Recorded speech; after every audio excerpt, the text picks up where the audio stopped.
Oi, turma do quarto ano, tudo bom? Hoje vamos ter aula de história. Peço que abram um livro na página 116 e me acompanhem na leitura. Invasões francesas e holandesas. Bom, nós já sabemos que o Brasil tornou-se colônia de Portugal, mas os outros países eles insistiam, né, tentando invadir aqui o Brasil para também ter posses das nossas riquezas, né? Quando foi descoberto que o Brasil tinha grandes riquezas, todos os países se interessaram para poder usufruir um pouco dessas riquezas, né? Então, no caso, a gente agora vai entender, né? Por que os franceses e holandeses conseguiram se fixar nas terras brasileiras. Então, vamos entender como se deu as invasões francesas. Os franceses desembarcaram no litoral da América Portuguesa de 1500 a 1530 em busca do pau-brasil. Eles tinham interesse em apoderar-se de uma parte da terra. No ano de 1555, no governo de Duarte da Costa, os franceses penetraram na Baía de Guanabara, no atual estado de Rio de Janeiro. Conquistaram a confiança dos indígenas tamoios, né, que habitavam nessa região, e que haviam organizado a Confederação dos Tamoios, lutando contra os portugueses que queriam escravizá-los. Então, essa confederação tinha o objetivo de lutar contra os portugueses para que não os escravizassem, né? Bom, os portugueses reagiram, mas não conseguiram expulsar os franceses da região do Rio de Janeiro. A expulsão só aconteceu em 1567, sob o comando de Estácio de Sá, que foi morto, né, em combate. Aqui a gente tem uma imagem de uma gravura que foi feita a partir do relato do alemão Hans Staden. Lusos e francos combatem no litoral de Pernambuco. Bom, passando para a página 117, a gente vai entender que nessa época, o governador, né, na época em que aconteceu essa luta, essa invasão, quem governava era Mendes Sá. Estácio de Sá, como a gente já sabe, era o seu sobrinho que veio ao Brasil para ajudar na luta contra os franceses. Estácio de Sá foi considerado o grande líder dos portugueses nessa luta, que expulsou os franceses. Ele fundou a cidade de São Sebastião do Rio de Janeiro, que nós sabemos que hoje é a cidade de Rio de Janeiro, em 1º de março de 1565.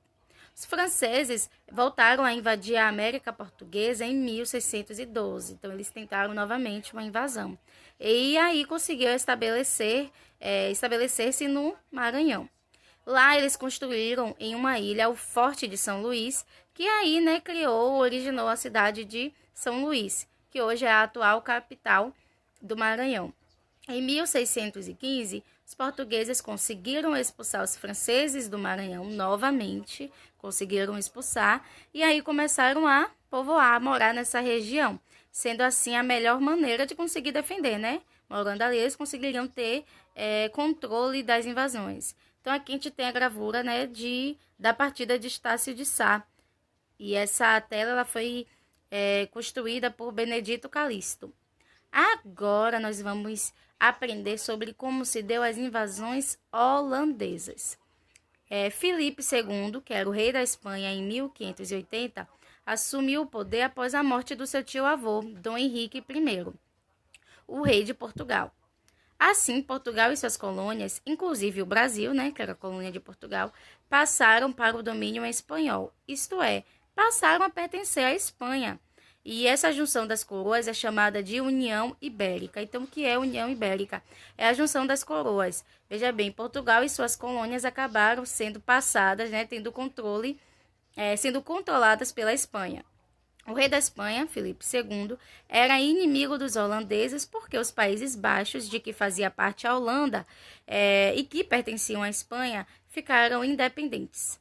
Como repreensão, o rei Filipe proibiu os holandeses de explorar o açúcar na América Portuguesa. Bom, o Brasil foi invadido 2 vezes pelos holandeses.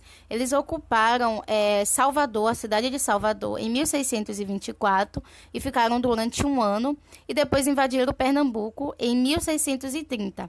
Então, quer dizer, durante 24 anos, eles conseguiram controlar quase todo o litoral nordestino. Pernambuco foi o local escolhido, né, para ser invadido, porque essa capitania era muito rica e tinha grande produção de cana-de-açúcar, como a gente já sabe, que foi uma capitania que conseguiu ter grande progresso porque do cultivo da cana-de-açúcar. Os holandeses queriam controlar o comércio de açúcar na Europa.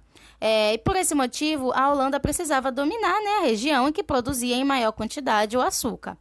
Bom, chegou a Pernambuco em 1637, Maurício de Nassau. E ele era um alemão a serviço da Holanda para assumir o governo. Ele fez a região conseguir progredir bastante e ele foi muito estimado pelos colonos de Olinda e do Recife. Aqui a gente tem a gravura, né, de Maurício de Nassau. Bom, ele voltou à Europa em 1644 e com sua volta os holandeses passaram a cobrar os empréstimos feitos aos colonos pernambucanos. Revoltados, os colonos aí reiniciaram a luta contra os holandeses. Essa luta, né, dos colonos pernambucanos contra os holandeses foi chamada de Insurreição Pernambucana. E ela durou 10 anos, né, quase 10 anos. Durante esse período ocorreram diversas batalhas, até que em 1654 aconteceu o combate final, que foi a Batalha dos Guararapes. Na atual cidade pernambucana de Jabotão dos Guararapes, os holandeses se renderam e aí voltaram para o seu país, Holanda. Os holandeses, quando deixaram Pernambuco, levaram mudas da cana-de-açúcar, né, e produziram açúcar no Caribe, ou mais precisamente, né, nas Antilhas, para vender pela Europa. E com isso, o produto da América Portuguesa deixou de ser comprado somente na Europa em grande quantidade. E isso causou enormes prejuízos ao comércio na colônia. Bom, turma, espero que vocês tenham entendido o que originou nessas invasões francesas e holandesas e como ocorreu essas duas invasões que foram muito importantes na construção, né, da nossa história. Um beijo e até a próxima aula.